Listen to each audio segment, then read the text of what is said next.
അപ്പോൾ എല്ലാവർക്കും നമ്മുടെ ഉത്രാട ദിന വ്ലോഗിലേക്ക് സ്വാഗതം. അപ്പോൾ രാവിലെ നേരത്തെ തന്നെ നമുക്ക് കഴിക്കാനുള്ളതൊക്കെ ഉണ്ടാക്കിയിട്ടുണ്ട് കേട്ടോ.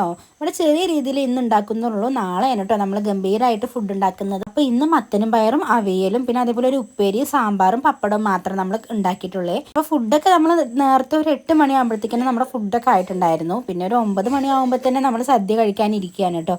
വേറെ ആരുമില്ല, അച്ഛന് കടയിൽ വർക്കുള്ളതുകൊണ്ട് അച്ഛൻ ഉച്ചയ്ക്കേ വരുള്ളൂ പറഞ്ഞു. അപ്പോൾ ഞാനും ചേട്ടനും അമ്മയും കുട്ടികളും മാത്രമേ ഉള്ളൂ കേട്ടോ കഴിക്കാനുള്ളത്. ചേട്ടനാണെങ്കിൽ ഇതേ കുളി കഴിഞ്ഞ് വന്നതേ ഉള്ളൂ. പിന്നെ ഇതാ അല്ലിക്കുട്ടി ഞാൻ വിളമ്പാന്ന് പറഞ്ഞിട്ട് ഓരോന്നായിട്ട് വിളമ്പുന്നുണ്ട്. അങ്ങനെ നമ്മുടെ വിഭവങ്ങളെല്ലാം വിളമ്പി കഴിഞ്ഞു. ഇനി നമ്മൾ കഴിക്കാനിരിക്കുകയാണ് കേട്ടോ. പിന്നെ പാലട പായസം ഉണ്ടായിരുന്നു, അത് ഞാൻ പറയാൻ വേണ്ടി വിട്ടുപോയി. അപ്പം ഇനി ഇവിടുത്തെ കഴിക്കലെല്ലാം കഴിഞ്ഞിട്ട് ഇനി ഞാൻ പോകുന്നത് മേമയുടെ വീട്ടിലാണ്. മേമയുടെ വീട്ടിൽ നിന്ന് നമുക്ക് ചെറിയൊരു ഓണം പരിപാടി ഉണ്ട്. അപ്പം അങ്ങനെ നമ്മളെല്ലാവരും അവിടെ എത്തിയിട്ടുണ്ടായിരുന്നു. എല്ലാവരും ഇല്ല, ഞാനും കാശി അല്ലി മാത്രമേ ഉള്ളൂ പോകുന്നത് കേട്ടോ. ഞങ്ങൾ ചെന്നതും കുട്ടികളൊക്കെ അതാ മുറ്റത്ത് കൂടെ കളിക്കാൻ തുടങ്ങി. ഞങ്ങൾ കുറച്ച് ലേറ്റ് ആയിട്ടാണ് കേട്ടോ പോയത്, 12:30 മണിക്കാണ് പോയത്. പിന്നെ അനു അവരൊക്കെ ഉണ്ടായിരുന്നു എൻ്റെ ഒപ്പം കളിക്കാൻ. പക്ഷെ ഞാനൊന്നും കളിക്കാൻ കൂടിയില്ല.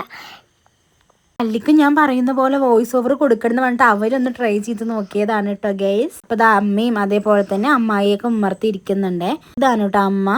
പിന്നെ അമ്മമ്മ അത് ഞങ്ങളെ കണ്ടപ്പോൾ കുറച്ചേരൊക്കെ സംസാരിച്ച് അവിടെ വന്നിരുന്നു. പിന്നെ എല്ലാവർക്കും കഴിക്കാനുള്ളത് വിളമ്പുകയാണ്. അവർ ഞങ്ങൾ വരുന്നതിന് മുന്നേ തന്നെ കഴിച്ചിട്ടുണ്ടായിരുന്നു കേട്ടോ. ഒട്ടുമിക്ക ആൾക്കാരും കഴിച്ചിരുന്നു, 2 പേര് മാത്രമേ കഴിക്കാൻ ബാക്കിയുണ്ടായിരുന്നുള്ളൂ. പിന്നെ ഞങ്ങൾ പുറത്തിറങ്ങിയിട്ട് സെൽഫിയൊക്കെ എടുത്തു കേട്ടോ. കുട്ടികളൊക്കെ ഇതാ കോലായിൽ കളിച്ചുകൊണ്ടിരിക്കുകയാണ്. അപ്പോൾ കുട്ടികളെ അല്ലീനെ കാത്തു നിന്നിട്ട് അവർ കഴിക്കാൻ ലേറ്റ് ആയിട്ടോ. ബാക്കിയുള്ളവരെല്ലാവരും കഴിച്ചിട്ടുണ്ടായിരുന്നു. ഞങ്ങൾ പിന്നെ ഇവിടുന്ന് കഴിച്ചിറങ്ങിയതേ ഉള്ളൂ. അപ്പോൾ അതുകൊണ്ട് തന്നെ എനിക്കിപ്പോൾ വേണ്ടാന്ന് പറഞ്ഞു കേട്ടോ. ഞാൻ ഇറങ്ങേണ്ട സമയത്താണ് കഴിച്ചത്. പിന്നെ എല്ലാവരും ഫുഡ് അടിക്കലൊക്കെ കഴിഞ്ഞിട്ട് ഞങ്ങളിനി പുറത്ത് ചെറിയ രീതിയിലൊരു ഫോട്ടോഷൂട്ടോ അല്ലെങ്കിൽ റീൽസൊക്കെ എടുക്കാൻ വേണ്ടി ഇറങ്ങാമെന്ന് പറഞ്ഞ് പ്ലാൻ ചെയ്തിരിക്കുകയായിരുന്നു. കഴിഞ്ഞ പ്രാവശ്യമൊക്കെ ഞാൻ 9 മണിയാകുമ്പോഴേക്കും അവിടെ എത്തിയിട്ടുണ്ടായിരുന്നു കേട്ടോ. അപ്പോൾ അന്ന് എൻ്റെ വീട്ടിലായിരുന്നു മണ്ണാർക്കാട്, അതുകൊണ്ട് തന്നെ കാശിന് പ്രഗ്നൻ്റ് ആവുന്ന ടൈമിലായിരുന്നു കേട്ടോ. അപ്പോൾ നമുക്ക് അങ്ങോട്ട് പോകാനൊക്കെ വേറെ എങ്ങോട്ടും പോകേണ്ട ആവശ്യമൊന്നുമില്ല. അപ്പോൾ അങ്ങോട്ട് പോയിട്ടുണ്ടായിരുന്നു. ഇപ്രാവശ്യം പിന്നെ കാശിയുടെ ആദ്യത്തെ ഓണായതും കൊണ്ടാണ് കേട്ടോ നമ്മൾ ഉത്രാടം ചെറിയ രീതിയിൽ സെലിബ്രേറ്റ് ചെയ്തിട്ടുണ്ടായിരുന്നത്. ഇവര് എന്നെ കൂട്ടാതെ കുളത്തേക്ക് പോകും. അത് ഗേസ് ഞങ്ങൾ കുട്ടികളെയൊന്നും കൂട്ടിയില്ല കേട്ടോ. ഞങ്ങൾ 3 മാത്രമേ പോയിട്ടുണ്ടായിരുന്നുള്ളൂ.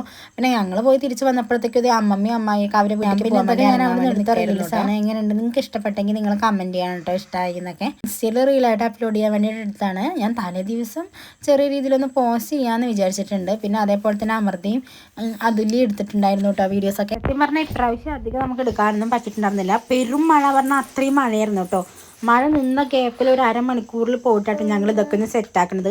മഴ തോരാൻ വേണ്ടിയിട്ട് ഞങ്ങൾ കുറേ നേരം വെയിറ്റ് ചെയ്തു കേട്ടോ, അത്രയും മഴയാണ് ഗൈസ്. പിന്നെ അങ്ങനെ വീട്ടിൽ വന്നതിന് ശേഷം ഒരു 3:30 സമയത്ത് ഞാൻ മുതുവല്ലിക്ക് തന്നെ അവിടെ നിന്ന് ഇറങ്ങി കേട്ടോ, ചേട്ടൻ്റെ വീട്ടിൽ തന്നെ. എന്താണെന്ന് വെച്ചാൽ നമുക്ക് നമ്മുടെ നാട്ടിൽ ചെറിയ ഓണാഘോഷ പരിപാടി ഉണ്ട്, അതിൽ പാർട്ടിസിപ്പേറ്റ് ചെയ്യണമെന്ന് പറഞ്ഞിട്ട് അല്ലിക്കുട്ടി തലേന്ന് തന്നെ പറയാൻ തുടങ്ങിയിട്ടുണ്ടായിരുന്നു കേട്ടോ. അപ്പം അങ്ങനെ ഞാൻ കുട്ടീനെ കൂട്ടിയിട്ട് അങ്ങോട്ട് കാണാൻ വേണ്ടി പോകുമായിരുന്നു. പോകുന്ന വഴിക്ക് ഇത് അല്ലിയുടെ ഫ്രണ്ട് അരുന്ധതി കുട്ടി ഉണ്ട് കേട്ടോ. അവിടെ ചെന്നപ്പോൾ ദേവു ഉണ്ടായിരുന്നു. അങ്ങനെ ഫസ്റ്റ് തന്നെ ഇവർ നാരങ്ങ സ്പൂൺ മത്സരത്തിലൊക്കെ ചേർന്നിട്ടുണ്ടായിരുന്നേ. അപ്പോൾ ദേവു വലിയ ഇത് മുമ്പിൽ എത്തിയിട്ടുണ്ട് കേട്ടോ. അതിനിടയിൽ കുട്ടിയുടെ താഴെ വീണ് പോയിട്ടുണ്ടായിരുന്നു. ഞങ്ങൾ വരുന്നതിന്റെ മുന്നായിരുന്നു കേട്ടോ ഗെയ്സ്, ഇഷ്ടംപോലെ പരിപാടികൾ ഉണ്ടായിരുന്നു.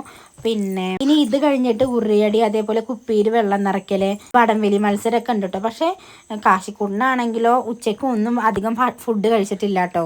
അപ്പം ഞാൻ അവന് ഫുഡ് കൊടുക്കണം എന്നൊക്കെ പറയുന്നുണ്ട് ഇതിൻ്റെ ഇടയിൽ കൂടെ. പിന്നെ എന്താ വലിയ ഏട്ടന്മാരുടെ നാരങ്ങ സ്പൂൺ മത്സരം ഭയങ്കര വിറ്റായിരുന്നു കേട്ടോ കാണാൻ വേണ്ടിയിട്ട്. അപ്പോൾ അതൊക്കെ ഞാൻ എടുത്തിട്ടുണ്ടായിരുന്നു. പിന്നെ അത് ഇനി നെക്സ്റ്റ് സെറ്റാക്കാൻ പോകുന്നത് കുപ്പിയിൽ വെള്ളം നിറയ്ക്കാനുള്ള മത്സരത്തിന് വേണ്ടിയിട്ടുള്ള തയ്യാറെടുപ്പുകളാണ് കേട്ടോ ഗെയ്സ് അവിടെ നടക്കുന്നത്.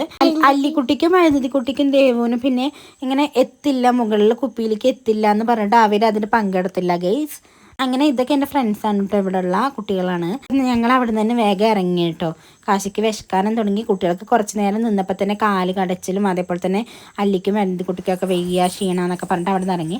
പിന്നെ രാത്രി നമ്മളെ നാട്ടിൽ ഗാനമേള ഉണ്ടായിരുന്നു കേട്ടോ ഓണാഘോഷത്തോടനുബന്ധിച്ചിട്ട്. ജസ്റ്റ് അവിടെ നിന്ന് പോയിട്ട് വന്നു, അല്ലാതെ അവിടെ നിന്നതൊന്നുമില്ല. അപ്പോൾ ഇന്നത്തെ വീഡിയോ ഇത്രയേ ഉള്ളൂ. ബൈ.